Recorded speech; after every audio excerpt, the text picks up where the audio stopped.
Hi, AniQuest here.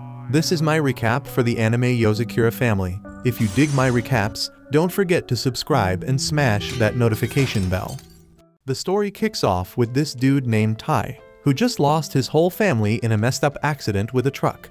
That messed him up big time and made him realize how fragile life is. Now he's all scared, thinking he could lose anyone he cares about at any damn moment. His childhood friend Misumi is feeling the pain too, mourning the loss of his family. But she tells him not to worry because she ain't ever gonna leave him. Some time passes, and we see Tai in his classroom, with his classmates coming up to him, inviting him to hang out, but he keeps shutting them down, and it pisses them off because it ain't the first time he's turned them down. They wonder why he don't want to chill with them. They figure he must be shy or something, so they decide to back off. Little do they know, he's actually happy they reached out. But he just ain't in the mood to talk to people because he's still trying to cope with his family's death. After they leave, Misumi comes up to him and gives him some grub, telling him he needs to eat well. Their classmates are watching them, and we find out they're all jealous because they all got a thing for Misumi. She's starting to worry about Tai because he's becoming antisocial, saying he needs to open up and talk to people. But he reminds her how she turned down their senior Tanaka, thinking he's such a great guy. So Tai's wondering why she rejected him. But she tells him not to stress about her and says he needs to move on and chat with their classmates. She's about to feed him, but the vice principal Hirakawa swoops in and eats it instead. She gets mad, reminding him about his promise to stop snacking, but he explains he just couldn't control himself. She knows he's supposed to be on a business trip, but he says he changed his plans because he missed eating her food. He's digging the color of her hair, but she tells him to bounce back to his office. Then he tells Tai to meet him after class. Tai's wondering if he screwed up somehow, thinking Hirakawa's a total weirdo. After class, Tai heads to Hirakawa's office, wondering why he got summoned. But Hirakawa reveals he's got a whole collection of pictures of Misumi. He admits he's taken countless shots of her, revealing he's been creeping on her from the shadows to protect her from all the dudes trying to get with her. He knows Tanaka asked her out, and we see that Hirakawa tortured the poor guy, warning him to stay the hell away from her. So Tai realizes he's in deep trouble because Hirakawa's straight up insane. The dude even threatens to kill Tai, asking if he's catching feelings for Misumi. Tai is freaking out, fearing for his life, but Hirakawa tells him not to take it personal, saying Misumi is his sister. But out of nowhere, this girl shows up and hits a button, flooding the room with light, giving Tai a chance to escape. He regains consciousness and Misumi welcomes him, saying she's relieved he's alright.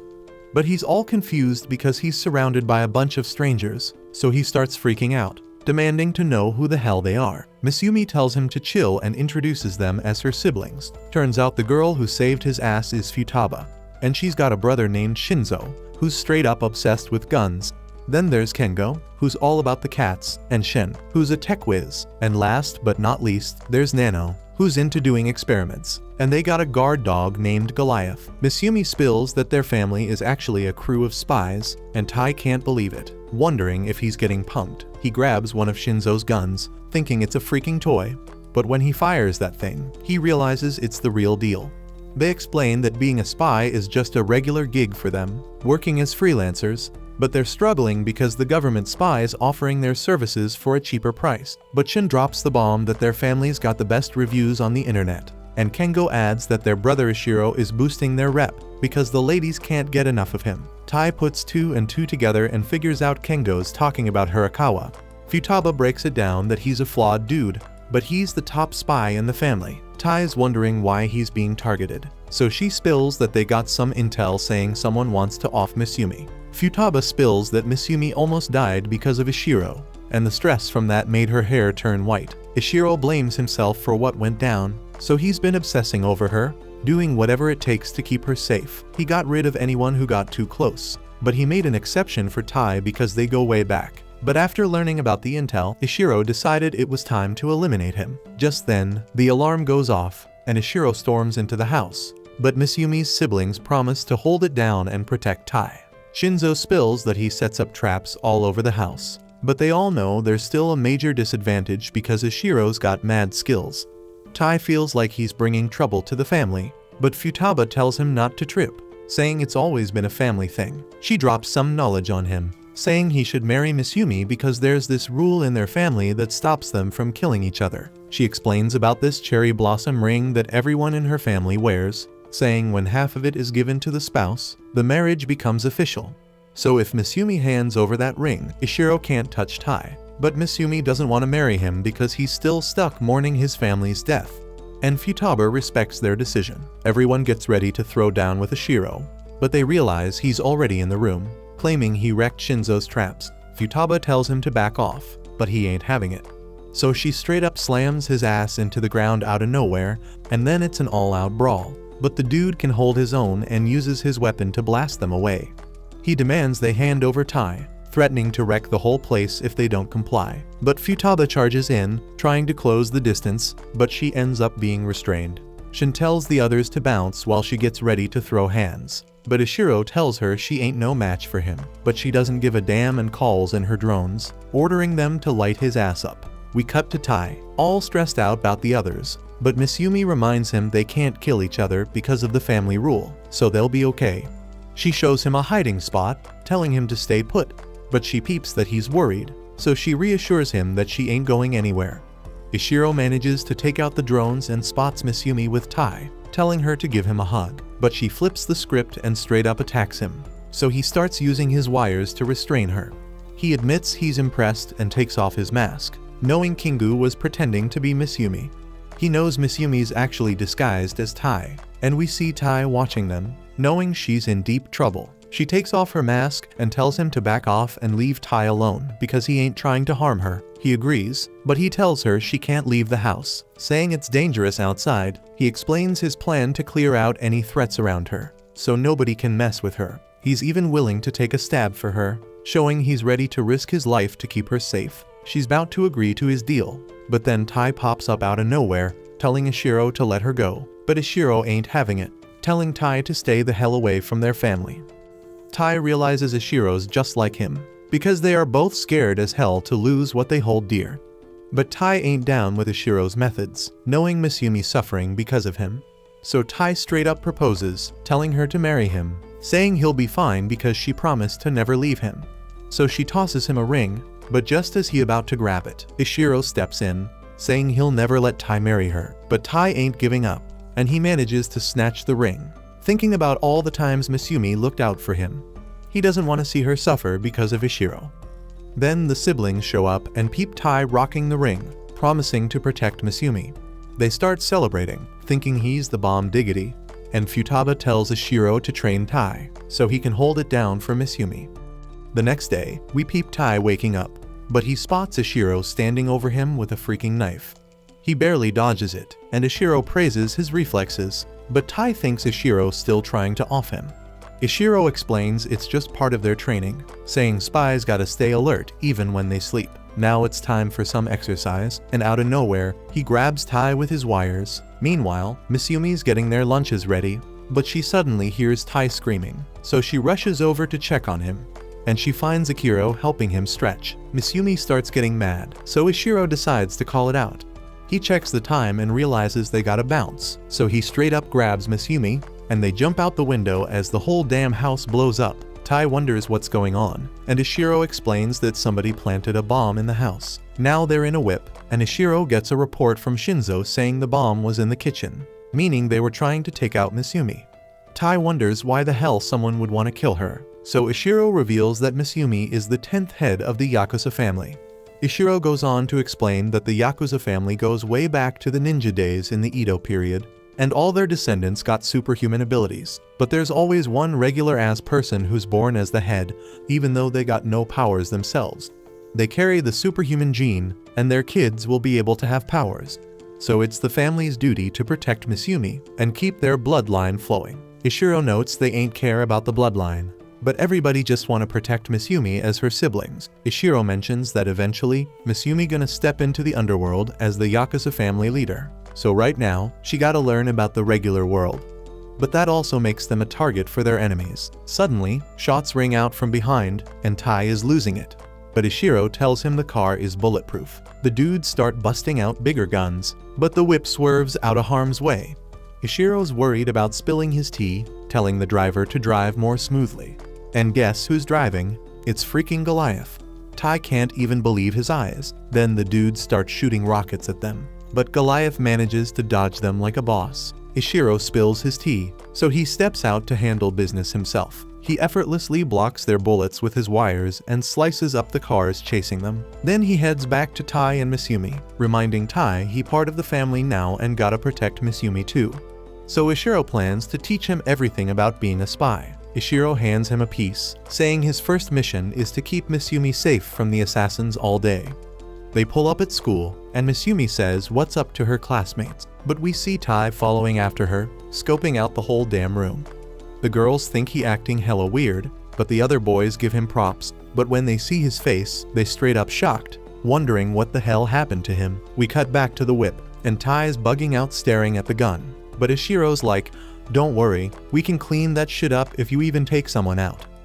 Misumi tells her bro to quit playing around, and Tai is relieved to hear that, but she mentions the real threats are bombs and poison, so a gun ain't gonna help. Ishiro tells him to watch out for this bomber dude named Tamiya, saying his bombs are top-notch. Ishiro even used his services before, so Tai is wondering why the hell Tamiya would turn on them. But Ishiro explains it's common for folks in that line of work to switch sides easily. Ishiro spills that Tamiya has one weak spot. He's addicted to social media. Dude even posts about how his job is going. Ishiro tells them there are hostages he needs to save, so he won't be rolling with them. But he warns Tai not to let his guard down, saying Tamiya's posted that there gonna be 2 more bombs. Tai gotta protect Misumi no matter what until Ishiro gets back. Tai scans the room, trying to figure out where the bombs could be, and he decides to stick close to Misumi. But then Tamiya drops a post saying the second bomb's in place, and Tai starts freaking the hell out. Next thing you know, he gets smacked by a ball. The other boys check on him, but he spots a figure through the window and bolts towards them. He makes it to the infirmary, but he hesitates at the door, and the nurse shows up behind him, asking if he's good. He quickly comes up with an excuse and bounces, but we see the woman smiling. We cut back to the classroom, where Misumi chatting it up with the girls, while Tai checks his phone and sees Tamiya set up the final bomb. He thinks about how Misumi learned to protect herself, like how she never eats nothing she ain't sure about, and how she always avoids being alone. The boys apologize again for smacking him, and give him some chocolate. He straight up scarfs it down, and the boys can't believe he actually took it, reminding him how nervous he normally gets when they talk to him. Suddenly, Tai starts feeling sick as hell, so they think they should take him to the infirmary. But then they remember the nurse ain't there today, and Tai straight up passes out. He wakes up and finds Misumi there, telling him the infirmary ain't open. Tai starts doubting if he's the right person for her, thinking he doesn't know shit about her even though they've been childhood friends. Despite being in constant danger, she always got his back. He realizes he never even thought about her feelings when he agreed to marry her. But then she straight up bonks him and says she the one who chose him, and she thanks him for marrying her. Tai's stoked to hear that, but then he spots a bomb on the ceiling. That shit blows up, and the boys think it's just one of the science club's experiments. We see Nano and some woman admiring the explosion, and we see that she was actually Kengo. Tai and Misumi survive the blast, and Tai thinks about how the hell Tamiya managed to plant a bomb in a random room. But he remembers how the infirmary was closed, so this was the next best spot for someone to rest. He realizes Misumi being targeted through his movements, and then he finds the third bomb on his own body. He figures out that Tamiya purposely announced his moves so Tai would stay by Misumi's side, making him the bomb that would kill her. With only a few seconds left, the door blocked, so Tai jumps out of the building to get away from Misumi. But out of nowhere, Ishiro catches him and disarms the bomb, giving props to Tai for finishing his mission. Misumi asks what they're gonna do with the bomb, and Ishiro says he planning to return it to its owner. Nano, Kingo, and Shinzo show up, and Misumi realizes they've been watching the whole time. Kengo says they just wanted to peep Tai on his first mission. Shinzo hands over Tamiya, begging for mercy, but Ishiro straight up tosses him out the window as his bomb goes off, and everyone's admiring the explosion. We see Ishiro looking annoyed as Tai rolls up to their house, but Misumi reminds him that Tai's place got wrecked by the bomb, and now that they are married, he can't refuse, so Ishiro tells Tai to watch his back. The next morning, Tai wakes up from this freaking nightmare where he couldn't save Misumi from this jacked shirtless dude who had her in his grip. The shit was straight up intense, but then he realizes it was all in his head, and he remembers all the crazy shit that actually went down yesterday. And now he's living in the Yakuza house, which is gonna take some getting used to. But damn, he accidentally steps on Goliath's tail and gets himself sentenced to death by 1,000 scratches. And everybody in the house already knows what went down just from the sound of Tai's screams. Later, Miss Yumi's patching Tai up and apologizing for what happened. She had Goliath watching over him so his ass wouldn't get assaulted by Ashiro in his sleep. And Tai knows Ashiro would totally pull some shit like that if given the chance, so he appreciates the lookout. Miss Yumi then picks up Goliath and starts giving him shit for hurting Tai, even though his job was to protect him. But that makes Tai nervous because he knows Goliath goes off when people touch him. Although it seems like Goliath likes Miss Yumi because she's the boss and he'd never attack her, but the same doesn't go for Tai. Later that day, Tai links up with Futaba and begs her to help him get stronger, but she tells him they were already planning to train him bit by bit because he's hella average, but that ain't enough for Tai. The last incident made him realize he's way too unprepared to keep Miss Yumi safe from danger, and he damn near ended up offing himself too. Since Miss Yumi chose him as her man, he wants to be strong for her sake, which is some sentimental shit. But then Futaba grabs his shirt and starts tossing him around the room to make a point. She says she may not look like it, but she has mad martial arts talent. And even with all that talent, it took her 3 years of training before she could go on her first mission. So for Tai, with no talent to speak of, it's gonna take even longer to train. Just having strong emotions ain't gonna cut it. But with that said, she ain't gonna let all his motivation go to waste. So she offers him the chance to try out the Yakuza family's all-out training regime. But she's got one condition before they start. Tai's gotta live in this mansion for a whole damn month. He's surprised that's all she's asking, but she says it's because they wrecked his house, so she wants him to live here as part of his training. And then in a month, the real training begins. Tai's about to think it for, but as soon as he gets up, a trap door opens beneath his feet, and he damn near plummets to his doom. Futaba apologizes for that shit, because she forgot to mention that this whole damn house is filled with traps for spy training. So if Tai can't handle the beginner stuff the house throws at him, then ain't no training happening. Tai came here asking for training, but now he's worried he might end up dead after just one damn day. The next morning, an alarm clock goes off to wake his ass up. And it ain't no damn suggestion, either, because the clock explodes after a few seconds of Tai trying to ignore it. He bolts out into the hall to escape that shit, but he ends up triggering another trap that spits out a damn flamethrower. By the time he sits his ass down for breakfast, he's practically charbroiled. Miss Yumi apologizes for her crazy-ass family, but Futaba tells him the exploding alarm clock is necessary so he can build the habit of getting up immediately. Tai takes a bite of his breakfast and asks how the hell Miss Yumi managed to live in this house for so damn long when she's just as average as him. But she explains that she don't have to deal with any traps because they don't activate for her.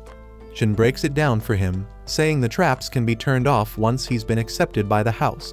They're all controlled by a computer system, so if he manages to clear every single trap in the house, then he officially becomes a member of the Yakuza family and can turn them on or off whenever he wants. The others turn off the traps when they're injured or if they just don't feel like dealing with it. And if Tai works his ass off, he might be able to do the same in like 2 years or some shit. Tai ain't feeling that 2-year time frame, but a moment later, his stomach starts acting up, and Futaba tells him he should have paid better attention to what he was eating.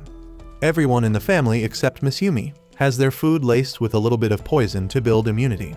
But Tai don't gotta worry because it's only enough to turn him into an ass blaster in the morning. But one thing he does need to worry about is the fact that the bathroom door got like 20 damn locks on it for some reason. Ishiro walks by, and while he don't do shit to Tai, he's enjoying watching his ass suffer. In order to get in, Tai gotta be able to pick the lock and crack the password in under a minute, but it's cruel to expect him to do that shit on his first try. So Shinzo steps in to help him before his ass blasts all over the floor. The next day, everybody's damn alarm clocks start blaring again, and they all find their own ways to stop them from freaking exploding, except Tai because he still ain't got the hang of it. The traps are all up in his business. Trying to grab some breakfast ends up with him getting sprayed like he is in a shootout. Turning on the TV requires him to pop the button with a freaking gun, and even taking a shower almost turns into a damn waterboarding session. By the time he finally heads to school, he's straight up wiped out. His homies ask if he good, but he is fronting and says he is fine, so they leave him be. When the day finally comes to an end, Our boy is completely exhausted. But after checking up on Miss Yumi, he sees she has been weakening late into the night. So he covers her up with a blanket and decides to put in some extra work too. He steps outside to work on his aim. But damn, he's still shooting like a stormtrooper. He dead set on keeping at it until he finally gets his shit together. But then Miss Yumi calls out to him and asks if he want to take a break with her. They both chill inside, and Miss Yumi pours him a cup of tea before asking if he's sure he ain't pushing himself too hard with all the training he been doing. Tai doesn't want to admit it, but she knows he's out there hustling because he think he weak. But Miss Yumi don't see him like that. She remembers back in the day when they were neighbors. They weren't super tight or nothing at the time. But when she started junior high, she started catching heat from some jealous girls because she rocking that fly white hair streak, and Ishiro wasn't around to make them disappear. So Miss Yumi was left at the mercy of their cruel scissor-happy ways. But then Tai showed up and shut that shit down by cutting his own hair without saying a word. His move had those bullies shocked, and they ran off like scared little pups. Once the girls were gone, Tai dropped the scissors and told Miss Yumi he was planning on cutting his hair anyway, so she ain't got a trip. She still felt bad about it, but he insisted it was nothing. And from that day on, they became tight as hell. He'd been holding her down all this time, so she letting him know he don't need to grind himself to the bone no more. Some time goes by and Tai wakes up one morning, managing to stop that explosive-ass alarm clock before it starts blaring again. He makes his way through the hallway without triggering none of them damn traps. He walks into the living room and greets Shinzo, as he once again tries to turn on the TV with a freaking gun. His aim has improved, and now he can hit that power button, but changing channels still be a bit tricky for him. So Shinzo gives him a couple of tips on reducing the recoil when he fires that gun. Soon after, Shin enters the room, and she impressed as hell that Tai can now turn on the TV with ease. She came to give Shinzo some of Tai's performance data she analyzed for him. Tai is hella grateful for all the help they are giving him, but he got a question he dying to ask. He asks Shin why the hell Shinzo always chilling in a garbage can, but the answer pretty simple. The dude is just super shy and lazy, so he hardly ever leaves that mini tank he built for himself. But that ain't the point. She tells Tai to hurry his ass up because he's supposed to meet Nano to learn how to deal with poisonous gas. As he bounces, Shinzo says he thinks Tai got some real talent with this spy shit. But while Shin agrees he making mad progress, she knows it's all because of his own hard work. Later, Futaba and Kengo stroll down the hall and they stumble upon Tai and Nano doing nerve gas training. Kengo tries to butt in, but Futaba kicks his ass back into place so Tai can train in peace, though she senses something off. More time goes by and Tai breezing through his morning routine without a hitch. Miss Yumi is really proud of how far he come in just 3 weeks of living here. He asks her to pass him the milk, but there's one thing he still ain't adjusted to, those mild poison doses.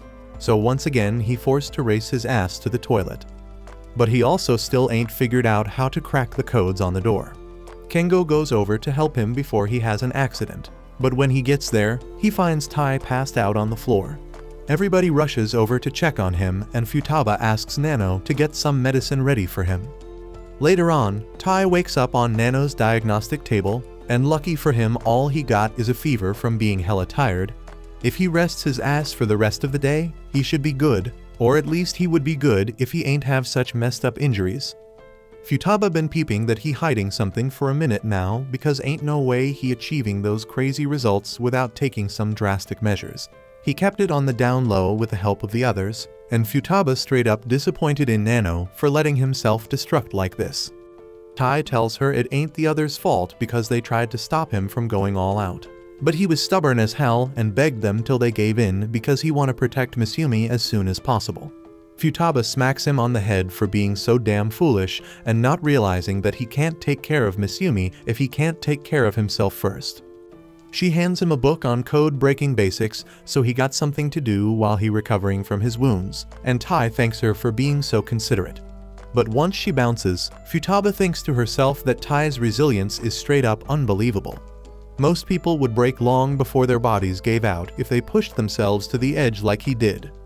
But Tai continues to train hard for Miss Yumi, and that might mean he got what it takes to protect her after all. Couple days later, Tai all healed up and finally able to unlock the damn bathroom door on his own. And that's cause for celebration.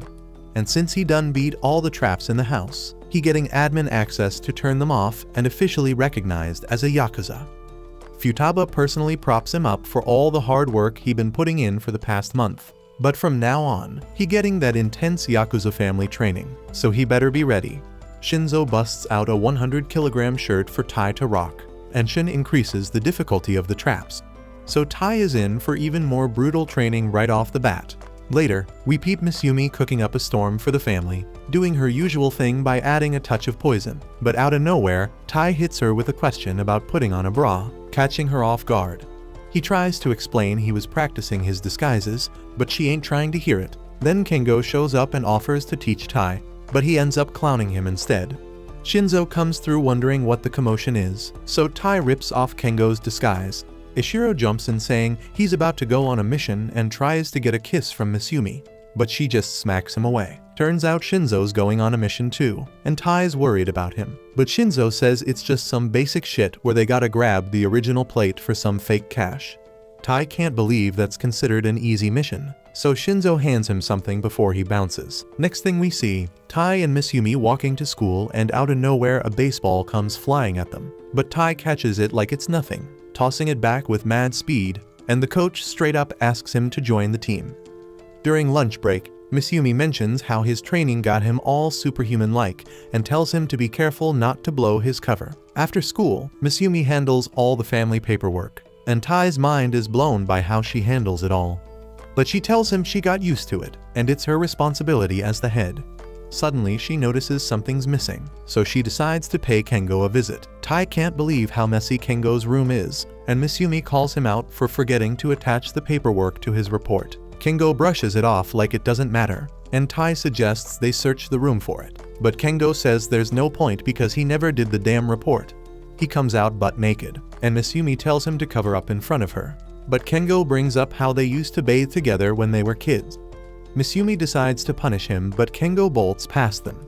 Tai tries to stop him, but Kengo disguises himself as Miss Yumi, throwing Tai off guard and making him hesitate, and then he makes his getaway.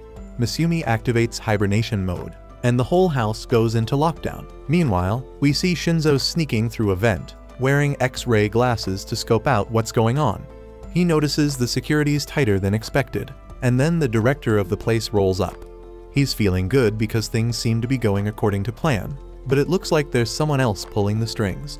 Shinzo takes out 2 guards and manages to snag the original plate, but all of a sudden the alarm goes off. We catch Miss Yumi and Tai searching for Kengo, checking if he's hiding with one of the other siblings, but no one's seen him.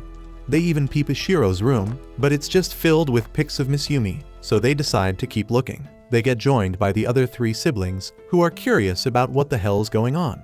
Suddenly it hits them that Kengo had been disguising himself as them earlier. They hear Kengo laugh and see him pop up from a damn painting.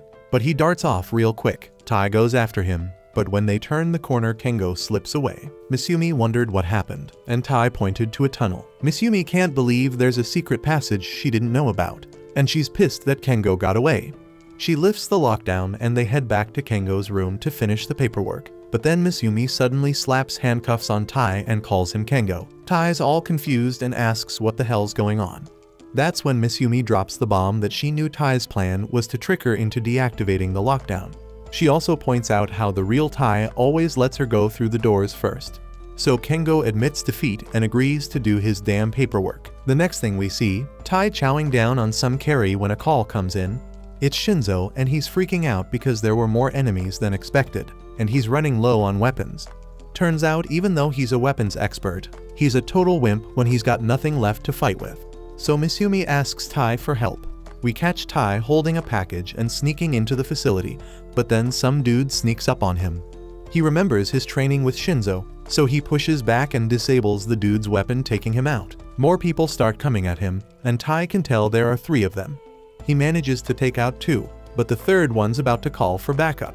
That's when we find out Shinzo gave him a gun, so he decides to use it. The damn thing shoots electricity and fries the radio. Tai makes it to Shinzo, who instantly hugs him and admits he was scared shitless. He cuddles his new gun, and Tai suggests they make a move, but suddenly they're spotted. However, Shinzo snaps back into badass mode and quickly disarms them. They make a run for it, and Shinzo handles the guards like it's nothing. They head towards the exit, but there's a sniper and Tai takes a bullet to the leg. The dude threatens to finish Tai off and tells Shinzo to drop his weapon. Shinzo sees Tai bleeding out and tosses his gun. In a flashback, Misumi tells Tai that he can hand Shinzo anything as a weapon, as long as it makes him feel comfortable. So Tai suddenly throws him a damn fork, and Shinzo uses it to wreck the dude's gun, and he was able to finish him off. They manage to escape, and they both apologize for messing up. Tai is worried because Shinzo's out of bullets, but he knows he's gotta get used to it and get stronger because he's gotta protect the family as their big brother. The next evening, we see Tai on the phone with Misumi, who's asking him out on a date. But then this damn car rolls up and some random dude shows up, so Tai straight up hangs up on her.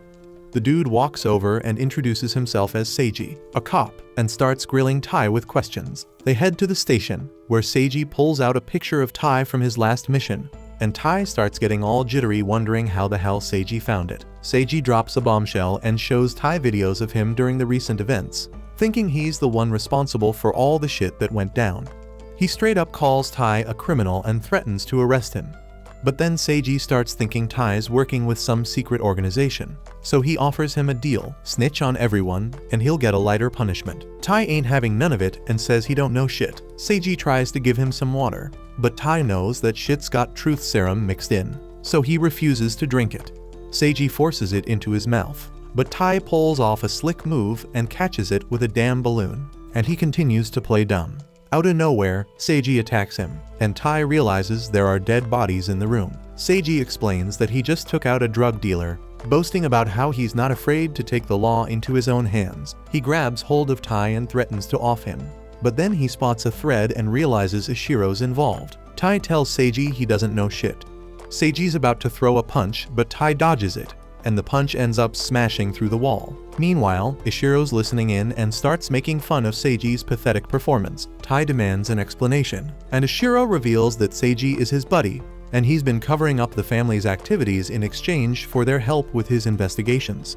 Ishiro asks if Tai passed the test and explains that Tai didn't rat them out, and he's looking forward to working with him. Seiji mentions he's got a big job for Ishiro, so he realizes it's time for his next mission and decides to head out. The next day, Tai's dead tired because he couldn't get enough sleep, and Misumi's all worried about him. Ishiro walks into the classroom and announces he's going to be the substitute teacher. He starts giving a lecture, and Tai's about to pass out. Then he senses a damn chalk coming at him at lightning speed. He dodges it just in the nick of time. The chalk leaves a frigging hole in the wall, and Ishiro uses Morse code to communicate, telling Tai he needs to learn to control his sleeping patterns. Ishiro starts talking about dolphins and how they don't sleep like the humans do. He says they just deactivate a part of their brain to get some rest. Dude tells Tai he needs to learn that skill, but Tai thinks it's impossible because humans need sleep to survive. Ishiro warns Tai that he's gonna chuck more chalk at him if he catches him sleeping. But then Misumi steps in and tells Ishiro to back off, thinking he's just trying to torture Tai. He's happy that she's talking to him, and she tells Ishiro to quit making Tai's life miserable. But Tai assures her that he can pass Ishiro's test. But Ishiro suddenly whips out a pellet and crushes it, filling the whole room with sleeping gas. Misumi puts on a gas mask and gets pissed off because everyone passes out. Ishiro spots Tai sleeping and starts throwing mad chalk at him, but Tai defends himself like a boss. Misumi's shocked because she sees that Tai can move even when he's sleeping. Ishiro realizes Tai's half awake and starts chucking even more chalk, but Tai dodges them all like a freaking ninja. Ishiro's impressed and keeps throwing chalk till class is over. But that night, we find out Tai can't get back into that half-awake state anymore. Everybody thinks he's creepy because they see him sleepwalking and shit. The next day, Tai's reading some manual on how to date like a freaking spy. He realizes he hasn't been spending enough time with Misumi, and he's scared their relationship might go down the drain. He's about to ask her out when he gets a call from Seiji. Seiji says there's an urgent mission and Tai's gotta go. So Tai heads to an amusement park, and Seiji tells him to nab a dangerous couple who's causing trouble with their guns. But Seiji ain't got no idea what they look like, so he tells Tai to be on the lookout for any shady behavior. But Tai realizes he's sticking out like a sore thumb because he's all alone in a sea of couples. Just then, Misumi rolls up and says she knows what's up and she's gonna help him blend in. She even points out some suspicious peeps nearby. She tells him she can handle herself, so he doesn't need to worry about her. He spots this cute couple having a good time, with the dude complimenting the girl's outfit. So Tai tries to copy him and tells Misumi she can unleash some badass high kicks in her outfit, but she just tells him it's easy to move around in, and he realizes he's struggling to keep her entertained. They spot this sketchy-ass couple hopping on a roller coaster, so they decide to tail them. Everybody's having a blast on the ride, but Tai ends up falling asleep because it ain't nothing compared to his hardcore training. After the ride, Misumi and Tai keep an eye on the couple, and they realize they ain't as dangerous as they front. Then they see another couple and think they look like troublemakers, so Tai decides to tail them while they hit up another ride. But out of nowhere they start going at it, making out and shit. Tai figures out they're just a regular couple getting their freak on. Misumi spots another suspicious couple, and Tai decides to peep them while they enjoy some coffee. He hears the dude talking about some special item and reaching for his pocket. Tai starts thinking he's got a gun, but he pulls out a damn ring and asks the woman to marry him. Tai's all frustrated because he ain't getting any leads. We see him holding onto a rose, thinking about making Misumi happy. But then he hears the sweet couple start arguing, and he can't believe this shit's going down because they were all close during the rides. Suddenly they whip out their guns, and Tai realizes they're his targets. Everybody starts freaking out as they start shooting at each other, so Tai takes cover. He sees his rose getting blasted, and he gets pissed. He busts out his electric bullets and shoots them down. The cops show up and arrest them, and Seiji thanks Tai for his help, saying he did a solid job. But damn, Ishiro finds out about this and looks hella upset because Tai went on a date with Misumi. We see Tai and Misumi chilling on the Ferris wheel, and Misumi mentions how they were able to enjoy all the attractions. Tai wonders why she didn't want to ride the Ferris wheel till after they hit up the other rides. She explains she wants to peep the sunset with him. He hands her the rose, saying it got messed up in the shootout, but he still wants to thank her for all she's done. She accepts it, and they spend the rest of the day together kicking it. Back at the house, we see Shin straight up wiped out as she finally completes her mission. She's about to crash, but out of nowhere this mysterious girl hacks into her system. Shin ain't having it though, and she fights back against the hacker. We see her in the game, chasing after a freaking hedgehog, but the girl disconnects her computer, letting her escape. When she turns her system back on, she realizes the girl stole pictures of Tai. The next morning, Tai and Misumi bump into Shin. They wonder why she looks so beat, and she mentions the hacker and how it's sketchy because they only took pictures of Tai, and that gives Tai a bad feeling. Tai and Misumi head to school, thinking about what the hacker could be after. But out of nowhere, they get stopped by some needles, and we see the mysterious girl. Tai tries to dip, but they can't shake her, so he gets ready to throw down. The girl straight up attacks him, but he manages to push her back. She confesses her love for him, but also drops that she's trying to kill him. Misumi recognizes her as Ayaka, the Manhunter spy. Ayaka ain't feeling that nickname, but Misumi explains she uses her spy skills to track down dudes she's fallen for and stabs them with her needles. Ayaka spills that she fell in love with Tai after watching a video of him on the dark web, but it ended up putting a bounty on his head. Suddenly she tosses her needles up, and we see there are other peeps coming after Tai because of that bounty. But Ayaka starts losing it, wanting Tai all to herself. Tai drops the bomb that he's married to Misumi, so he can't let himself get offed. Ayaka breaks down hearing this, wishing she could kill Misumi right now, but she reveals Ishiro gave her permission to target Tai on the condition she keeps her hands off Misumi. Tai and Misumi can't believe Ishiro would sign off on this, and Ayaka starts throwing needles all around them, but she lets them know she'll be seeing them again soon before she bounces. They make it to school, and Ayaka gets introduced as the new transfer student. She ends up sitting next to Tai, and as she's heading to her seat, she trips and throws a needle at him, but he manages to catch it. We see Tai going about his day, trying to dodge Ayaka's assassination attempts. He has lunch with Misumi, and he keeps dodging Ayaka's attacks. Ayaka starts getting desperate, so she uses her needles on everyone else in the class, saying she injected them all with some mind-controlling poison. She orders them to restrain Tai, and they all hold him down, she getting ready to finish him off. But Misumi steps in telling her she has crossed the line. But right then, the bounty hunter from before shows up and starts shooting at Ayaka for payback. Misumi pushes her out the way, and Tai busts out his gun and fires at the dude. He checks on Misumi, and Ayaka wonders why she saved her. Misumi explains she is happy because now there's someone else who sees how amazing Tai is. Ayaka sees her like an angel and falls in love with her. As they head home, Ayaka clinging to Misumi. And now she wants to kill Tai so she can have Misumi all to herself. Tai ain't feeling that, but then he gets a call from Shin. They meet up with her in her room, and Misumi spills that Shin always looking for peeps to play games with. Tai is confused as hell, but Shin starts up the game, saying they gotta defeat the enemies that pop up. They start playing, and Shin says it's time for the boss. Tai shocked it's happening so soon, but they go up against some train monster, Tai button mashing like crazy, and they manage to take down the boss. Right then on the news, they report a runaway train suddenly stopping. Shin reveals she hacks into her target systems and turns it into a game. She gotta beat the game to complete her job. She mentions she can't always do it alone and shows them a helicopter about to crash into a power plant. They get ready for the next game, and they gotta battle a freaking dragon. Shin hands Tai a revival item just in case, and she starts fighting against these Ishiro monsters. Tai struggling against them, but somehow he activates God mode, and Shin flips out yelling at him for using cheats. The dragon getting closer to the target, but Shin pulls off some combo move, dodging the dragon's breath and taking it out. Tai impressed as hell, but the game isn't over as countless dragons suddenly appear, and we see that it's a swarm of drones. Shin thinking it's game over, but Tai gets an idea. He uses the revive item to bring back the dragon, and they start taking out the drones. The helicopter shoots them down, and Shin impressed it's working. But a few drones slip through, till Ayaka shows up out of the blue and takes them out, determined to get some pictures of Misumi. Tai and Shin finish off the rest of the drones, and they finally clear the mission.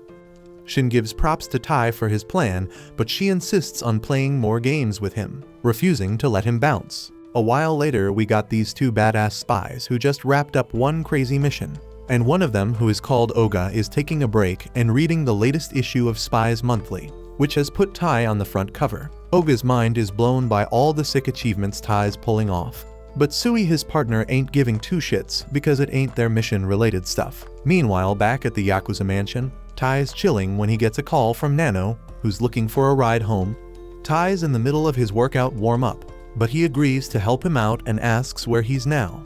And Nano spills that he is in a freaking evil lab. Tai needs a bit more info, so Nano breaks it down. This lab's been cooking up some serious bioweapons, like toxic gas. Nano's mission was to infiltrate that joint and shut it down, and he freaking aced it. But now he's holding this bomb called sodium, loaded with germs.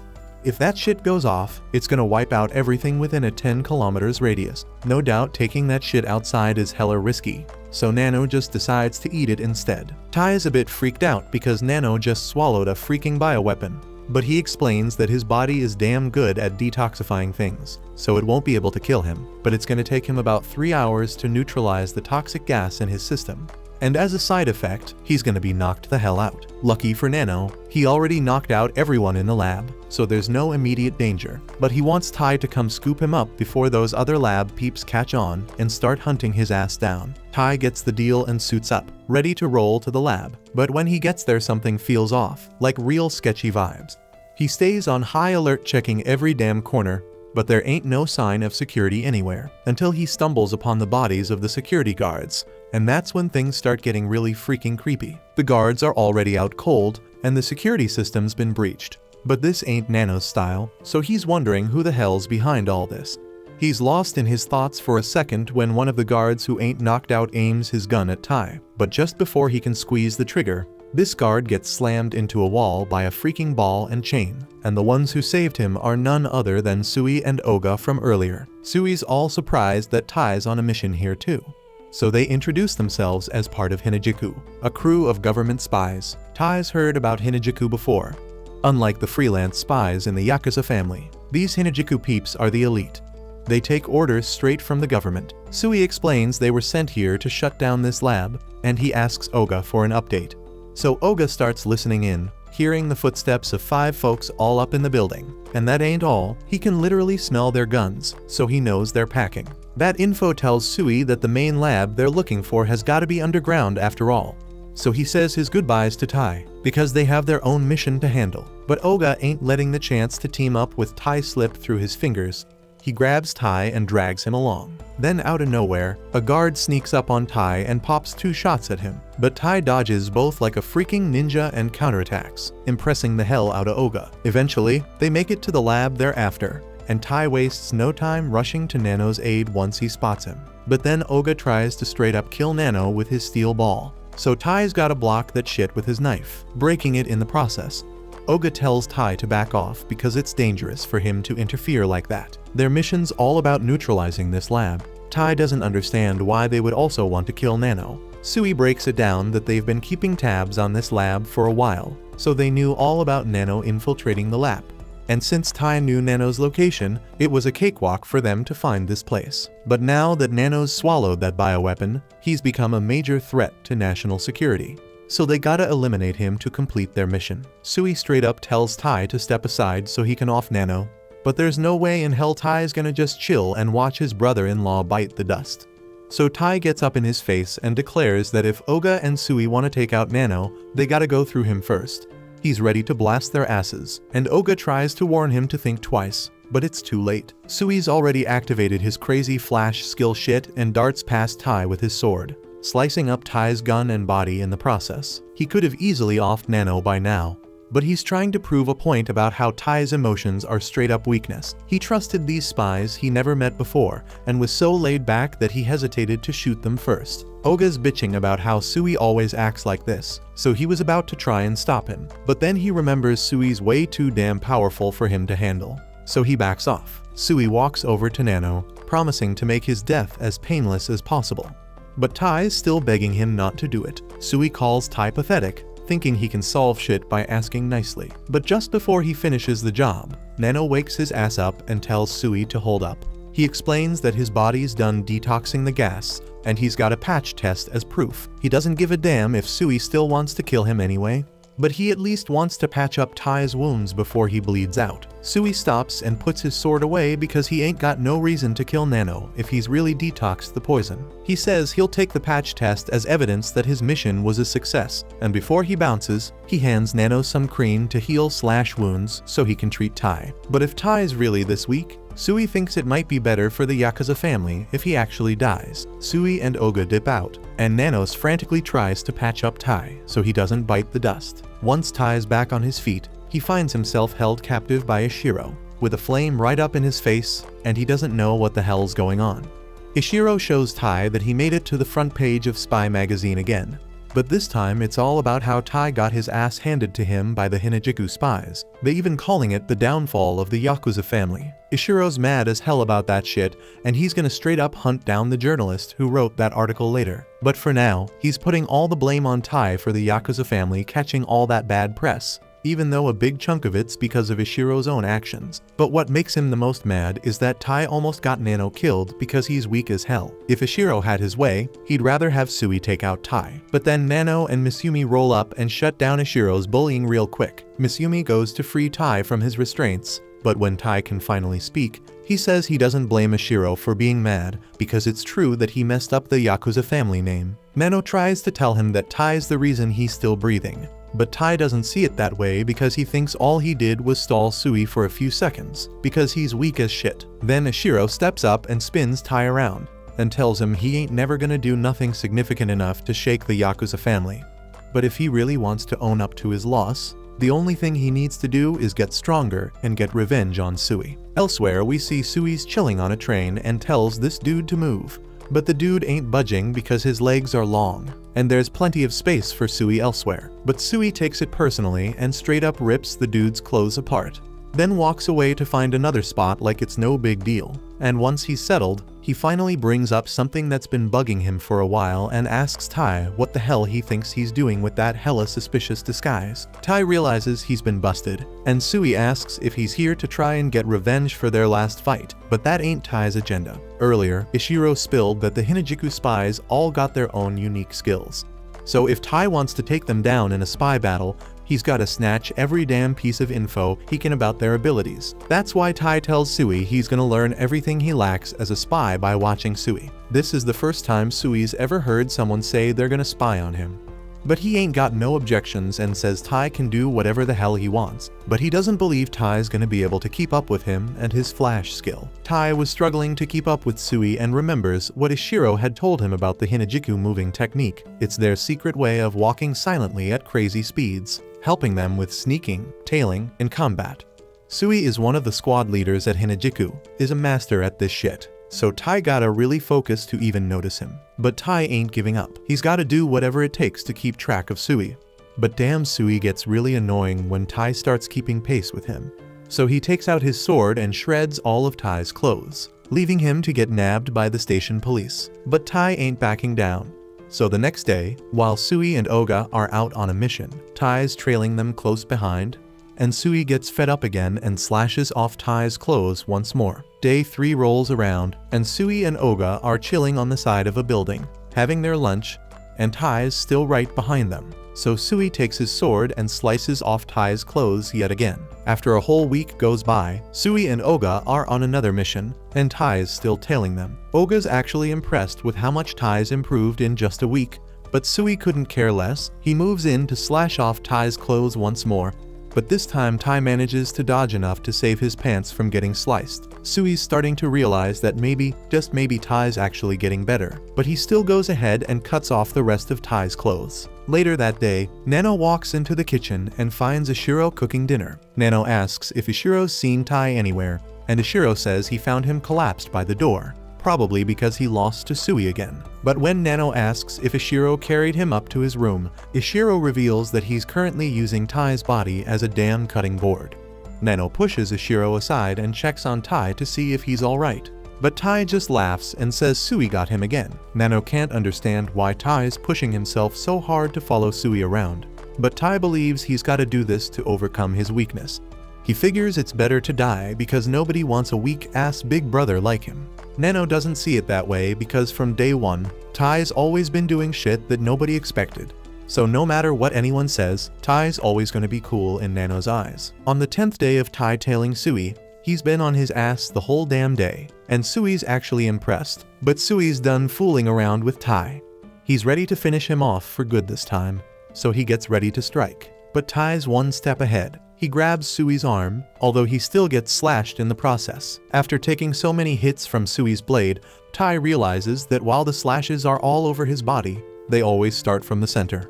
He still can't see the attacks coming or react to them, but at least now he can survive Sui's onslaught. He throws Sui across the yard, and now Sui understands why Tai made it into the Yakuza family. So Sui ain't trying to get rid of him no more. He calls for Oga to help treat Tai's wounds. Oga comes out of hiding and starts patching Tai up.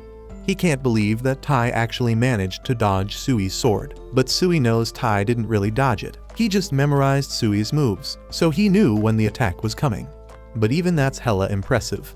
At the end of the day, that article about Tai getting his ass kicked ends up getting forgotten. But Tai's still got a whole lot of shit to deal with because now there are articles about him being butt naked all over town, and people think he's some pervy weirdo now. So later on, there's this crazy ass party going down thrown by some Bauji politicians, and the Hinajiku spies were supposed to handle some shit there. But they straight up blew their mission. The spies be apologizing to their boss for not getting it done. But the politicians have been on mad high alert lately, so it's been a real struggle to get through because the security's been tight as hell. The boss ain't even sweating it because she knew it was gonna go down like that. But she got this dope ass plan to crack their security, and it's gonna involve Tai. Next day, Tai's hanging in the park with Misumi, and he's stoked as hell to be kicking it with her because she asked for his help with some errand, but he's hella curious about what she needs all that stuff in his backpack for. Eventually, they bump into one of Misumi's old homies. It turns out to be Sui, and Tai's mind is blown. Misumi explains she knows Sui because they've worked together before, but even with that, she's still kinda pissed at him for almost taking out Tai and Nano. Sui ain't expecting her to forgive him, and he ain't sorry either because he was just doing his mission. He then asked that they hurry up since his leader was currently waiting for them to arrive. A while later, they roll up to this massive office building.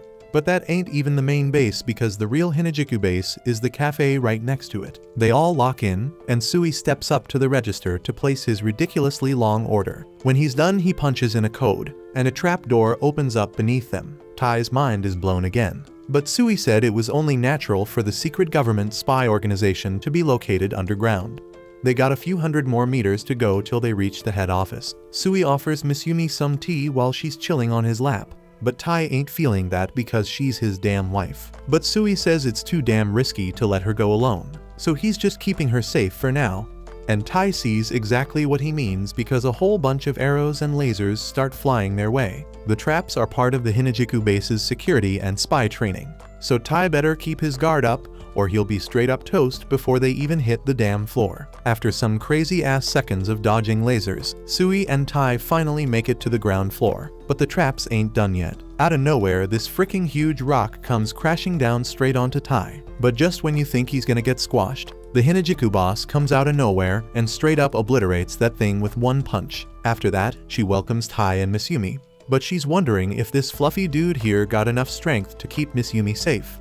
They all settle down for a meeting, and we see the boss going all on the mouth-watering treats that Miss Yumi had Tai haul all the way here, and she's hella grateful for that. Seems like the boss and Miss Yumi got a tight bond. Miss Yumi explains that Rin and Ishiro were classmates, so they throw tea parties with the fam every now and then. Rin can't stand hearing Ishiro's name because that sister-obsessed nutjob straight up ruins the taste of her cake. But she also knows how damn adorable Miss Yumi is, which is why she wanted Miss Yumi to marry someone who could protect her from Ishiro's crazy antics. But looking at Tai ain't gonna cut it.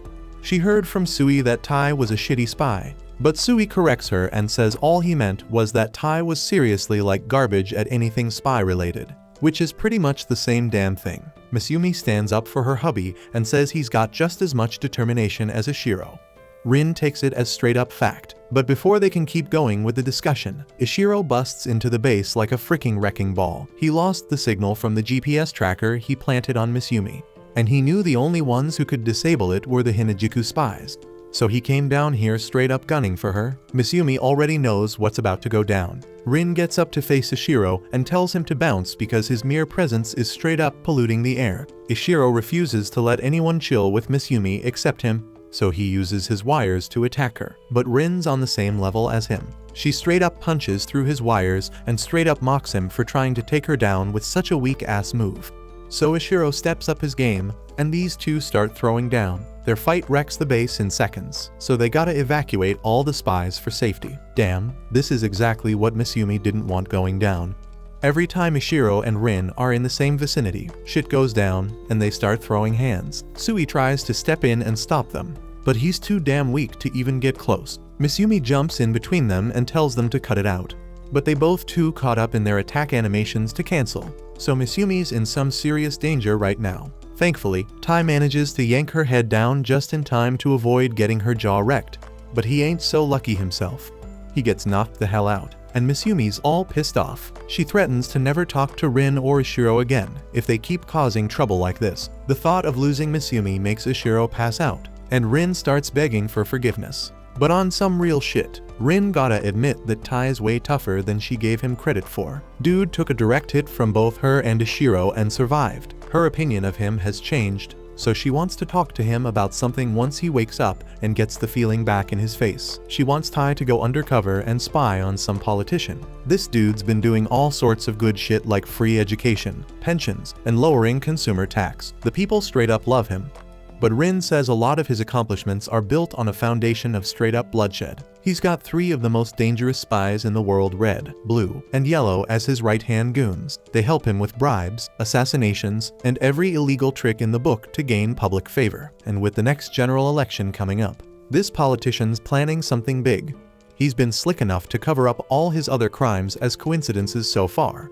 But they recently found one of his little bombs in an unrelated case. Though it's small, that shit can still kill someone up close. There's hundreds of these bombs out there, and even the bomb smudger they arrested don't know shit about their purpose. The only clue they got is a video of the buyer wearing a wig and sunglasses, looking like a spitting image of the politician in question. But they ain't got enough evidence to arrest him yet. So they need Tai to get close and gather the evidence they need before innocent people get hurt. Tai asks why they trusting him with this mission. So Rin explains that Kuroyori is originally from Japan, so he knows about the Hinajiku spy organization. This politician's on high alert, so they need Tai to disguise himself as a girl to infiltrate his circle. Tai gets the assignment, but he's confused as hell why he gotta dress up like a girl for it. Rin pulls out a job poster Kuroyuri put out looking for a chick with black hair.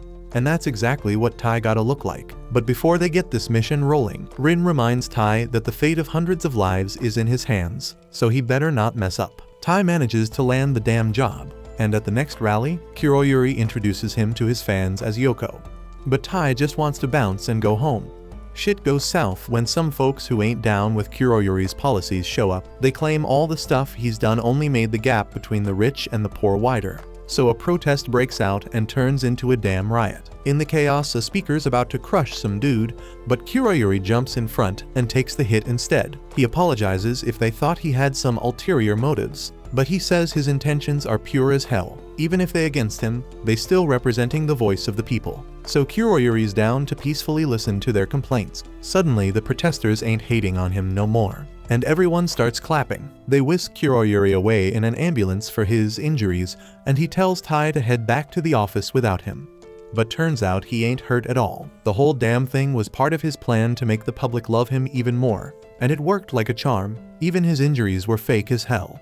He starts praising his corrupt-ass spies and asks to see his new approval ratings, and no surprise, they are off the damn charts. But while he's celebrating, we see Tai been hiding nearby the whole time. Now he knows for sure that Kuroyuri's as evil as they come, and there's no way he's letting him get away with it. But as much as Tai tries, finding any evidence of their crimes is damn near impossible. Just when Tai's looking through their documents, Kuroyuri and the triplets show up behind him. They ask what the hell he's doing over there, so he pulls some excuse out of his ass about trying to organize shit. Realistically, all he could do was organize because no matter how hard he searched, he couldn't find jack shit related to their crimes. They straight up committed crimes right in front of him, and he couldn't find a damn clue. Even with the bomb threat still looming, Tai is hella confused. He be watching these cats all damn day, and ain't seen them starting no evil laughs or nothing for all the shady shit they pulling. All they do is dance, and damn they straight up trash at it. But hold up, when Tai takes a closer look he peeps the game. The whack moves ain't just because they can't dance for shit.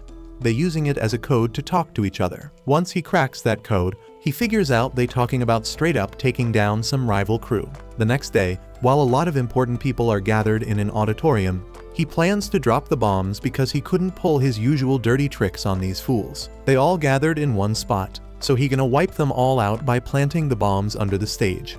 He ain't wasting any time. He hits that button to set them off. But damn, the explosion goes down outside in the freaking fountain. Not where it's supposed to. Tae is relieved that nobody got hurt because he didn't have enough time to disarm the bombs. He just chucked them in the fountain to minimize the damage. He think he done stopped Kuroyuri's plans, but that sneaky mofo already figured out his assistant must be a spy. Ain't no way nobody should know about the bombs.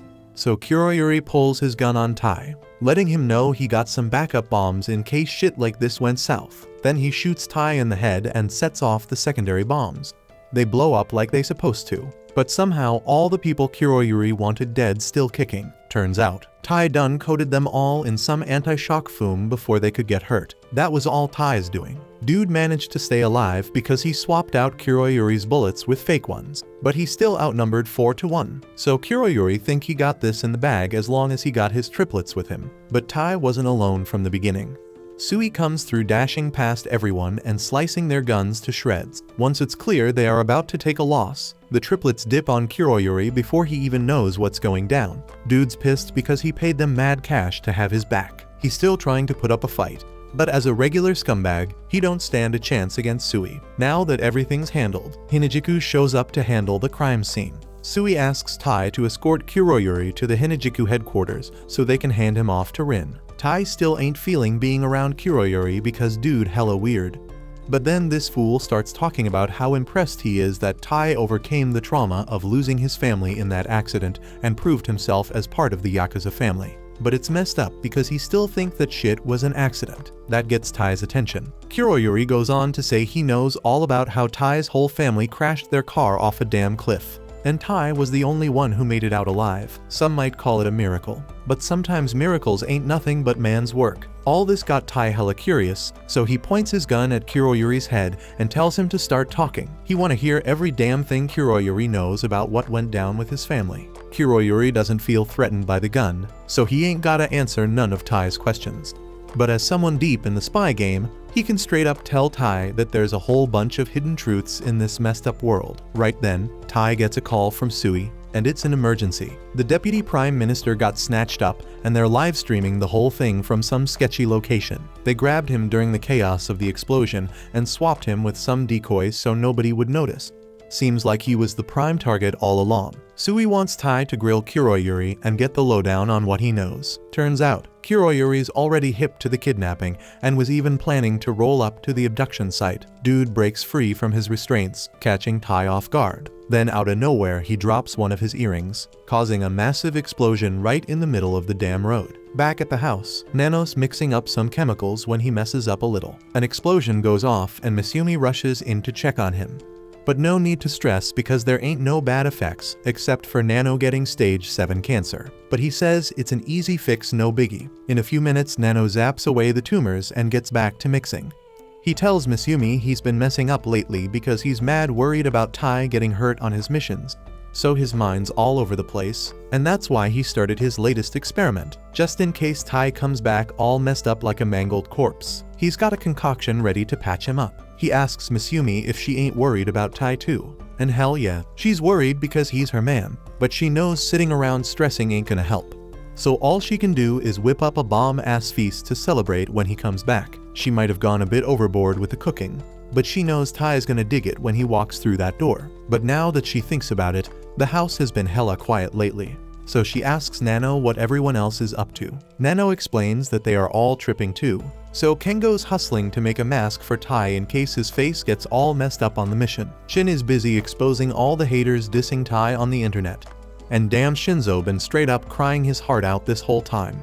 But Ishiro and Futaba, they ain't lifting a damn finger. Futaba thinks it's pointless to worry about Tai because his skills are tight for a mission like this. And Ishiro, well, he never vibed with Tai from the get-go, so he ain't sweating it. Back on the streets, Tai finally crawls out of the wreckage holding up the driver.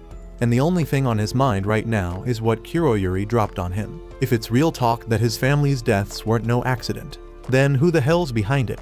Right then, Sui hits him up, asking if he's good. Tai confirms he made it out in one piece with the driver, but Kuroyuri managed to bounce. Sui says it ain't a problem because they saw this coming from a mile away.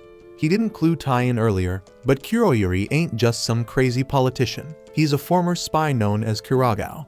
Back in the day, he was a straight-up legend. Official story is he kicked the bucket 6 years ago, but as Tao peeped, he's still alive and kicking, rocking the new name Kuroyuri. They played it low on security during transport, only sending Tai, so Kuroyuri could dip and they could figure out what his true game is. And now that they know he's heading to where they're holding the Deputy Prime Minister hostage, they should be able to track his ass with the GPS they planted. Ain't nothing left for Tai to do, so Sui tells him he's free to bounce back to headquarters. But what Kuroyuri spilled earlier still don't sit right with him, so he got a choice to make. At the secret spot, Kuroyuri takes off the blindfold from the Deputy Prime Minister, who's mad confused about the whole situation. Kuroyuri tells him to just relax and look into the camera since the media's probably going nuts already. The deputy's disappointed because he always thought Kuroyuri was some weird politician with that chicken costume. But finding out he's a straight-up terrorist is just heartbreaking. He tells Kuroyuri that pulling a stunt like this won't change the political game, but Kuroyuri don't give a damn about the politics. The deputy's all confused, so Kuroyuri finally decides to take off the rest of his disguise and school the deputy on what's about to go down. As the flashy glasses come off, the deputy's eyes go wide because he recognizes Kuragao, but it shouldn't be possible because the deputy saw him die years ago. Now that they got the introductions out of the way, Kuroyuri sits down and starts addressing the public. He ain't gonna speak as Kuroyuri no more, but as a father who lost his child. In his quest for vengeance, he's taken out a bunch of politicians behind the scenes, but since the deputy's the one who knows the whole story, Kuragao figures it'd be fitting to kill him right in broad daylight. Now the interview's about to start, and Kuragao points a gun at the deputy, giving him two choices. He can either confess to his crimes on national TV and watch his perfect image crumble, or he can refuse to spill the truth and end up dead. The deputy smirks because in the end, he's a damn politician, and there's no way he's spilling even if it means taking a bullet to the brain. Kuragao saw that coming, so he gets ready to blast him. But right at the last moment, the stream gets cut off. Tai, who managed to track down Kuragao, shoots the phone that was being used as a camera. He points his gun at Kuragao and tells him to let the deputy go.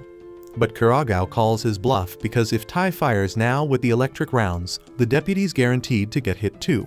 So he knows Tai won't pull the trigger. Kuragao then fires his gun, knocking Tai's piece right out of his hand. But in that moment he remembers the sick training he got from Futaba and starts moving in to close the gap. Once he's up close and personal, he snatches Kuragao up. But Kuragao ain't no fool. He recognizes that Yakuza Jiu-Jitsu move and knows exactly how to counter it. He's also in the know about the special steel and carbon fire wires the Yakuza family uses, so he snags Tai's wires for himself. Tai's all confused, wondering how the hell Kuragao knows his way around the Yakuza family's secret techniques. Kuragao breaks it down, saying it's only natural for a spy like him to be a pro at gathering info.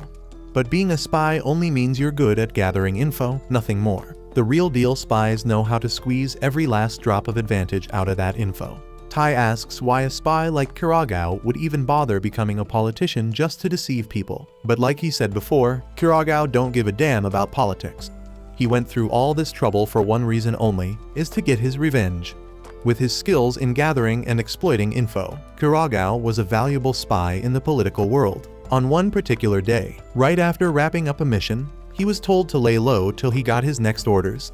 So he rolls on home to surprise his daughter on her birthday. At first his daughter calls him a weirdo for sporting a chicken costume, but she's just messing with him. She knows he did it to put a smile on her face. Kuragao was always caught up in his business trips, so she appreciates him taking the time to swing by for her birthday shindig. She's super stoked to spend the day with her pops, but she also warns him not to send her a gift before he gets home because it'll spoil the surprise. Problem is, Kuragao never sent a present, and it hits him like a ton of bricks. It must be a bomb. But it's already too late. The explosion goes off, and while Kuragao manages to survive, his daughter ain't so lucky. The organization he used to work for got what they wanted from him, so they tried to wipe him off the face of the earth. Kuragao's been dropping bodies left and right, so he ain't claiming to be no saint, but when they snatched his daughter away, he swore to make every single person involved pay for what they did. That's why he faked his death and reinvented himself as Kuroyuri, all to get close to the other politicians he's aiming to take out. And now Deputy Shirasagi is the last one standing, but his time is running out. Tai tries to step in and stop Kuragao from squeezing the trigger, but he gets pushed back by the triplets who never truly turned their backs on him. At this point, Kuragao figures it's crystal clear that Tai ain't got a chance against the four of them. So he tells Tai to back off and let him get his revenge. Tai knows what it's like to have his family taken away from him, so Kuragao doesn't want to have to put a hurting on him. If Tai agrees to step aside, Kuragao's willing to spill everything about what happened to his family. Tai gets where Kuragao's coming from because he's felt that pain too.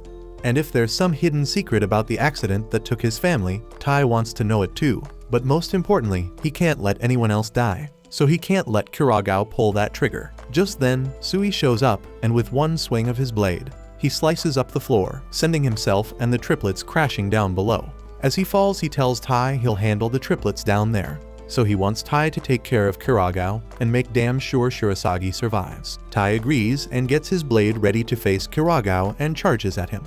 But Kuragao catches his hand before he can land a blow, and right away, he knows that blade was crafted by Shinzo because of its unique hollow design. It's made specifically to load poison into the hollow point, so he tests it out by stabbing Tai with it. Judging by Tai's reaction, he figures the poison is some muscle relaxant cooked up by Nano. Tai's now immobilized, so Kuragao gives him a solid punch, sending him flying across the floor. Tai's left there bleeding out and lying on the ground, while Kuragao mocks him for being so damn naive to say he don't want nobody to die. Because no matter what he does, someone's always gonna end up dead, like Kuragao's daughter or Tai's family. Meanwhile, down on the lower floor, Sui squares up against the triplets. They can see he's got mad skills with that sword, but they still doubt he can handle all of them at once. Red's a pro at arson and terror. Blue can slash through anything with the high-pressure water beams, and yellow can straight up fry brains with electricity and mess with computer data. When these three team up, they become straight up unstoppable. Sui calls them out for being arrogant and spilling all their techniques before the fight even starts. But since they spilled their techniques, he figures it's only fair that he spills his own. so he lets them know that the Hinajiku technique's foundation is called walking on flowers. It's all about moving light and absorbent, silence and resistance be damned. It lets you move quick as hell and almost undetectable. It's a basic technique anyone can learn, but it can also be applied to sword skills.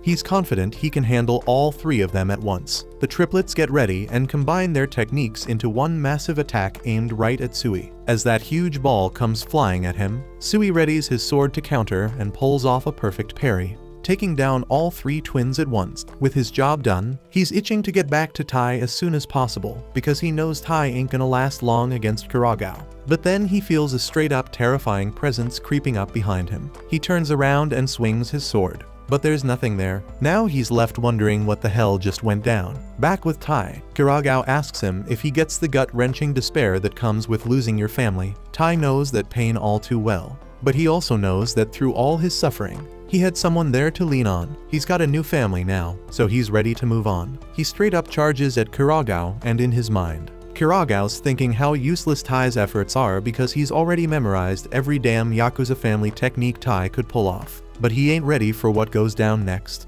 As Tai's running at him, he busts out the Hinajiku walking technique, and with that shit, he straight up disappears from Kuragao's sight, reappearing right behind him instead. Before this mission started, Ishiro had told Tai that a pro would have done their homework on him, so none of the techniques Tai learned would work on them. But sometimes, being too damn knowledgeable can mess up your adaptability. So even if it ain't a perfect copy, the walking technique throws Kuragao off his game. Even though he knows every move Tai's gonna make and how he's gonna make them, he ain't got enough time to come up with countermeasures no more, and that leads to his straight-up defeat. Kuragao admits that Tai beat him fair and square, and he ain't got no regrets because he always knew it would end like this for him. He gave up on everything except revenge a long-ass time ago. But Tai chose to keep fighting through all the tough shit. Out of respect for his resilience, Kuragao hands him a note with info about the person who killed Tai's family. But right after that, Kuragao gets blasted in the throat. He dies shortly after, and Tai can't believe what the hell just went down. But when Sui comes back, he says Kuragao must have been assassinated to keep him quiet about some big-ass secret. Tai feels deep regret because in the end, he couldn't keep everyone alive. On that note Kuragao gave him, Tai finds out Kuragao buried his daughter in a damn tree. He knew he wouldn't get the chance to do it himself, so he asked Tai to put flowers on her grave, and inside the tree knot, there's a box holding the clue Tai's been searching for. At the end of the day, Tai heads home and gets a warm welcome from his family. So even with all the messed up shit that went down, he can at least crack a smile knowing he's got such awesome people around him. A couple days later, Rin calls both Tai and Misumi to her HQ, and they all chill together as Rin gives props to Tai for completing his mission like a boss. She tells him today they celebrating by having some hot pot. They all gather around the table, and Rin piles a ridiculous amount of rice in Tai's bowl, claiming she's gonna make everything ready for the hot pot. Tai asks Sui what the hell she talking about, and Sui says that every damn time Rin arranges a hot pot, she goes all out, captures and hunts all the animals herself, then brings them here to feast. She walks over to this massive pile of dead-ass monsters, bigger than her, and she's thinking about which meat to use first. Sui steps up and offers to chop it up for her, so Rin gives him the green light. He walks up all calm, pulls out his sword, and with one slick-ass slash, he cuts up every single animal, making them perfect for the hot pot. The whole room smells freaking incredible, so Tai grabs a bowl and starts scooping out some soup, meat, and veggies, and he hands it over to Misumi like a freaking gentleman. Misumi's loving it and thanks him from the bottom of her heart as she takes the bowl, but before she can even take a bite, Ishiro shoves a bunch of veggies in Tai's mouth, choking the poor dude out as he lays on the ground, telling him never to try and portion food for his sister again, that honors for him and him alone. Ishiro quickly gets his own bowl of food and tells Misumi that he only put in her favorite stuff. But then Rin puts this sister-loving freak in his place by pushing his head right into the bowl, telling him to back off and stop acting like a jealous pain in the ass. Ishiro gets all pissed off, and it's game on food fight time. They start throwing food at each other like crazy while everyone else scrambles to get the hell out of the way. Oga's straight up starving and can't watch all this food go to waste, so he tries to scoop up a bowl before it spills everywhere, but he catches a fish cake to the face and gets knocked out in Tai's arms. While that's going down, Sui's keeping it cool, dodging all the veggies flying around and snatching up all the meat pieces like a boss. He tells Tai that dodging stuff that ain't even aimed at them is hella easy. He grabs a couple of bowls and uses his special walking technique to load them up with grub, then hands them over to Misumi. She gives one to Tai, impressed as hell, and keeps the other for herself. Sui warns Tai to be careful with the walking technique because it takes a toll on their bones and can permanently damage them. Before Tai can even react, a hot piece of meat smacks him in the face, and he starts screaming. Meanwhile, Sui's just casually picking and choosing what he wants to eat, snatching it right out of the air. After a while, they all chow down and fill their bellies. Oga and Rin pass out on the floor, and Sui gets to work cleaning up. Meanwhile, Tai's sitting behind a shelf, staring at this little cube, wondering if he'll actually find the truth about his family's death inside, like Kuragao claimed. Out of nowhere, Misumi surprises him and plops down next to him, asking if the cube has info about his family, and he says it does. So she asks why he looks so stressed, and he tells her that even though he immediately sprung into action to protect the Prime Minister from Kuragao, there was a moment where he thought that if he found the person who killed his family, he might want to do the same and make it his life's mission to take them out. That would make him just like Kuragao. So by what right can he judge him? He's scared that uncovering this secret might change who he is. But without saying a word, Misumi plants a kiss on his cheek, totally catching him off guard. He looks at her all surprised and asks what that was for. She smiles and says she just wanted to give him a little comfort. Then they realize the cube actually opened up, and a marble falls out of it. Tai grabs the marble, wondering what the hell it is. Then Ishiro rolls up and straight up claims that marble is some special device packed with optical info. But when Tai checks him out, he realizes Ishiro must have caught Misumi smooching him, because blood's straight up gushing from Ishiro's eyes like a damn fountain. Dude's about to turn Tai into vapor, but thank the stars Ren swoops in, grabs him from behind, and tells Tai to haul ass. Later that day, both Tai and Misumi bounce back to their home, and Tai's feeling dead tired, his body weighing him down like a ton of bricks. Suddenly, he realizes someone's literally sitting on his head, and it's none other than the assassin Ayaka. She's standing there in her maid outfit as Tai asks what the hell she's doing there. Ayaka claims Misumi asked her to crash here, and Misumi's all for it, saying she's gonna be their live-in maid, taking care of all the day-to-day stuff. Ayaka starts busting moves around Tai, claiming she knows every damn thing that went down and even knows about the optical drive he scored. Tai asks how the hell she knows that, but she claims she's a spy and knows everything before grabbing it from his pocket. Tai tries to snatch it back, but Chen walks in, her eyes all sleepy, and takes the marble from Ayaka's hand. She checks it out and says it's not only ancient as hell, but also a bit messed up. She tells Tai it's gonna take a hot minute to extract the data from it. Meanwhile, Misumi calls Ayaka over to teach her how to make some bomb-ass tea. Tai asks if it's a good idea to have a literal assassin spy in their house, but Ayaka says it's all good because Tai's bounty's gone through the roof after his last mission, and he's getting hella famous in the underworld. That means there's gonna be a gang of assassination attempts, and he needs to be ready. So to keep him sharp, Ayaka's gonna try to off him every single day while he dodges her attacks. She starts chucking forks at him left and right, while Tai contemplates what kind of life he's about to lead from now on. Later that night, he's so damn exhausted from the training that he can't even move.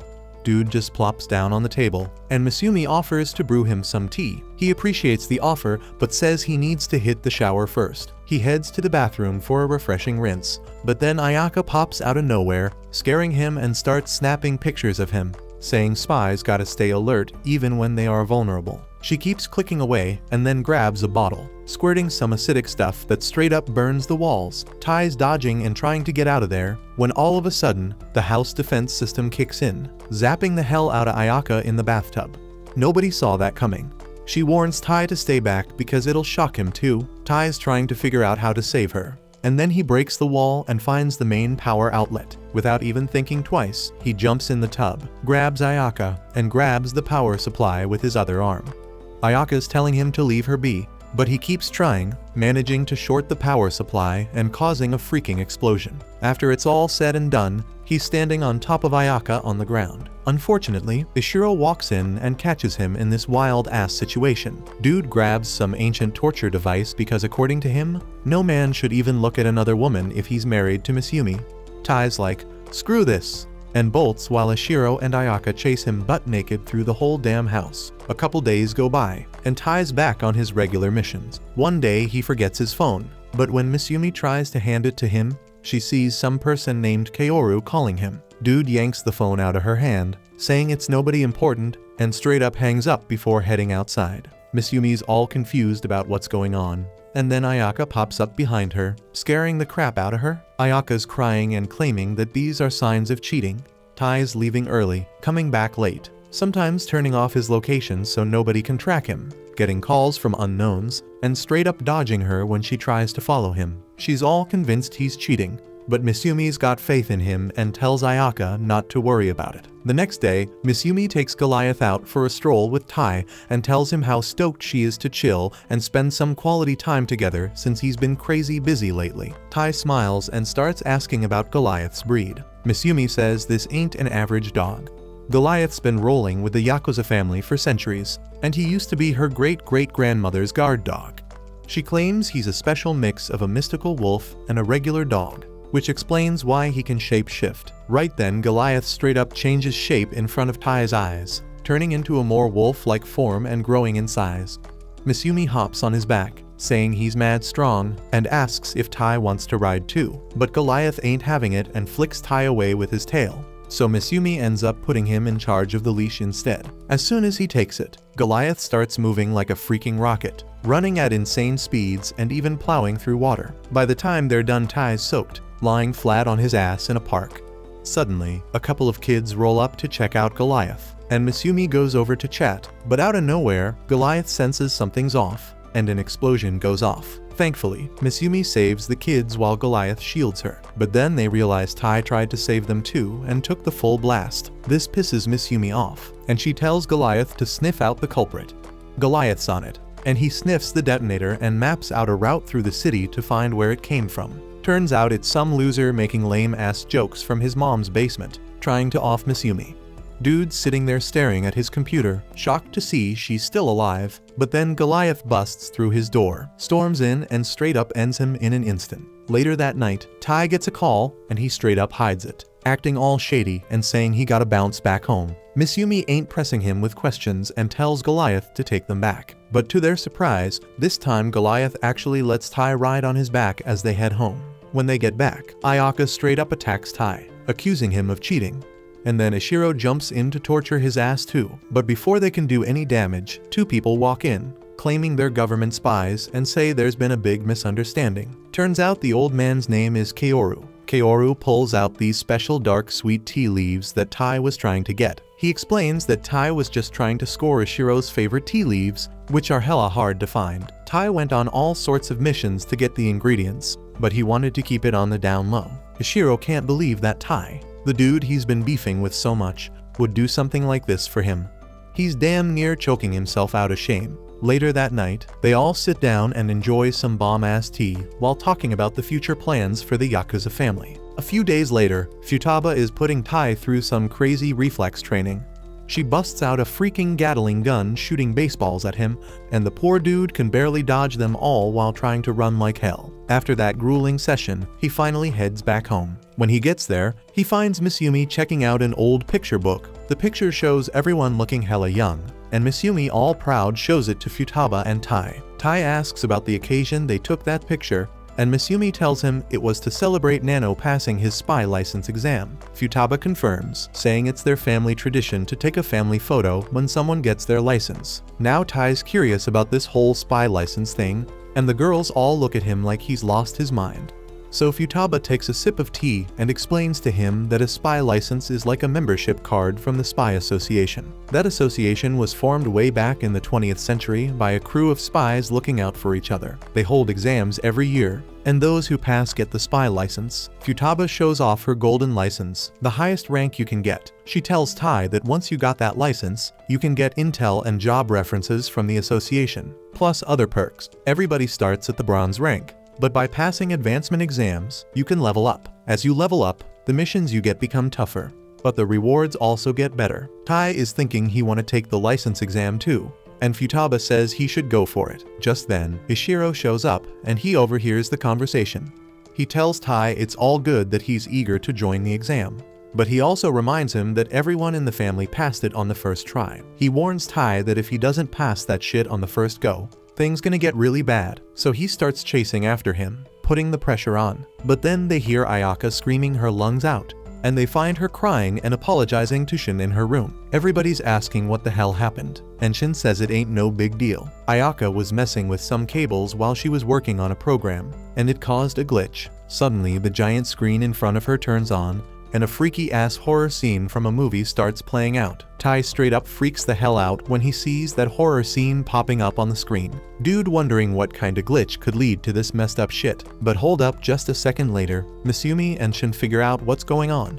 Futaba, scared as hell, done froze up like a statue, and her siblings just sighed as they help her out. She all shivery and wrapped up in a blanket, and Misumi spills that she's super scared of ghosts because her powers don't work on them. Shin starts talking about how Futaba once wrecked a haunted house back in the day. Misumi pats her sister's head, saying she gonna get back to normal after some rest, so they gotta keep an eye on her till then. But damn, that's easier said than done, because Futaba scared of every little sound, climbing on Misumi's damn head while the wind was rattling the windows. Shin takes the opportunity to mention the supposed paranormal shit going on in the house lately because Goliath acting all weird, and that just freaks out Futaba even more. So Misumi gotta step in before Futaba pulls all of her damn hair out. After that, Futaba turns into a clingy-ass baby, clinging to Misumi all the damn time and needing her siblings around. She even asked Shin to come with her to the freaking bathroom. As they are about to play some horror program on TV, Shinzo busts a move and shoots the remote to change that shit. Kingo trying to pull pranks on Futaba, but everybody shutting him down real quick. After taking care of Futaba the whole damn day, Misumi gets in bed with her and makes Tai stand guard so they can get some peaceful sleep. Futaba still shivering, so Misumi decides to read her favorite bedtime story. This story is a modern twist on some famous Japanese folk tale. It starts with a hardcore war between demons packing guns and humans, with no end in sight. One day, an old lady finds a baby boy in a river and scoops him up. As soon as Misumi gets to this part, she knocks out cold and Tai gotta take over. He reads the story about the boy growing up to be humanity's last hope, ending up killing his demon best friend in the final battle. Tai is cringing his ass off because of that story. But then Futaba starts clapping for it. She back to normal now and apologized to Tai for showing her weak ass side to him. Tai tries telling Futaba it ain't no big deal, but she starts talking about how her mom used to read that story to her back in the day. She used to be fearless and shit, but after her mom died, she started fearing that no matter how hard she tried, the things she cared about would get snatched away from her. Futaba says she feels like a failure as the oldest daughter of the Yakuza family because instead of protecting her siblings, she out here needing to be taken care of like this.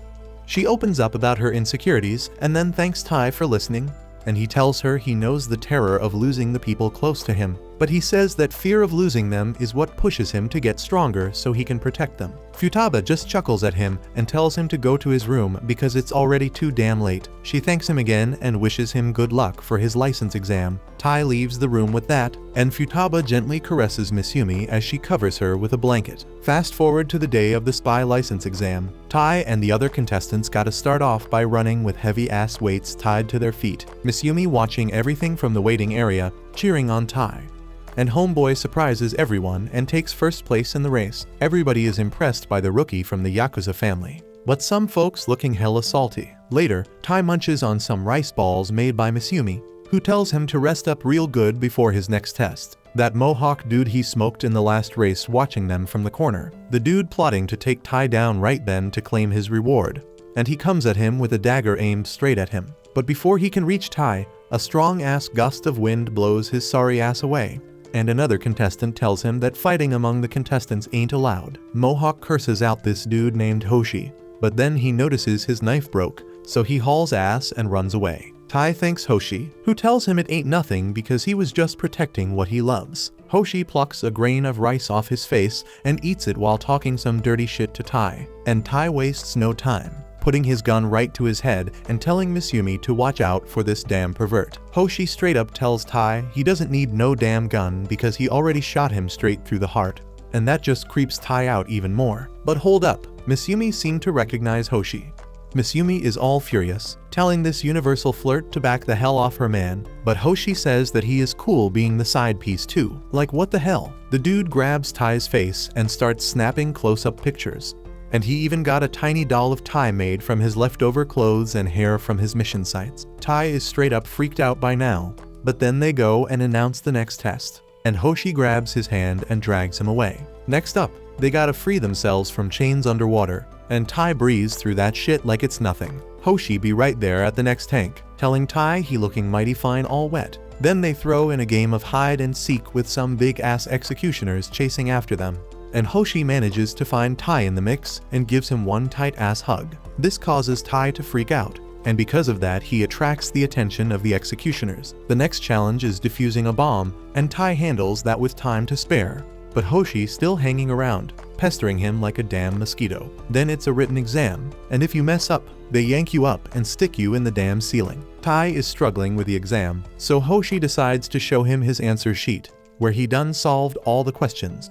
Lucky for Tai, that was the last test, and the spy license exam wraps up right there. All the contestants in the gallery, and they telling them it's time to collect their spy licenses. But hold up, they got one last challenge before they can get their hands on their licenses. The whole damn place start crumbling, and everybody hauling ass at full speed, while others are falling left and right. Tai and Hoshi are dodging all the traps like straight up ninjas. That Mohawk bastard is showing up too, and he sees this as the perfect chance to smack Tai in the face and knock him down. The ground is crumbling beneath him, ready to fall at any damn moment. But Hoshi comes through. He is right behind Tai, swinging his fan and launching his ass ahead to safety, while he himself falls into the pool with all the rubble. But hold up, Tai ain't letting him go that easily. He holds onto Hoshi's hand. Even though the whole damn hallway is still crumbling around them, Hoshi, moved by Tai's determination, uses his fan to create a gust of wind that lifts both of them up. They land on solid ground, with Hoshi holding Tai in his arms, and he tells him he passed the test. Tai is all confused, so Hoshi introduces himself as a silver-ranked spy and the one overseeing this exam.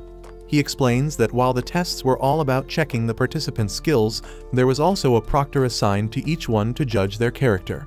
And we see this tiny old dude snatching Mohawk's license away and straight up telling him he failed, while Hoshi struts over to the platform and pulls out Tai's license. He announces that Tai got a character worthy of respect and trust, and that's why he passed the test. Tai is hella stoked to get his license, and he thinks Hoshi must have been joking about having a crush on him. But Hoshi straight up denies that shit, saying he really does have the hots for him, but Tai would rather just jump into the pool below. Later that day, they throw a big-ass party to celebrate Tai getting his spy license. And then out of nowhere, Ishiro falls from the roof, acting all casual and explaining how he created secret passageways in the walls to spy on Miss Yumi. But damn, the walls got too thin because of that, and he straight up fell down. This leads Futaba to realize something, and she straight up climbs on top of Ishiro, making him drop all sorts of shit from his pockets. She figures out that while he was spying on Miss Yumi, he was also using the hollow walls to freak her out before. Ishiro is trying to explain, but Futaba ain't having none of it, and just starts breaking a bunch of his bones. With that drama out of the way, they take a family photo to celebrate Tai passing his spy license exam, and they put that shit in the family album. Thanks for watching. Subscribe to not miss the next part.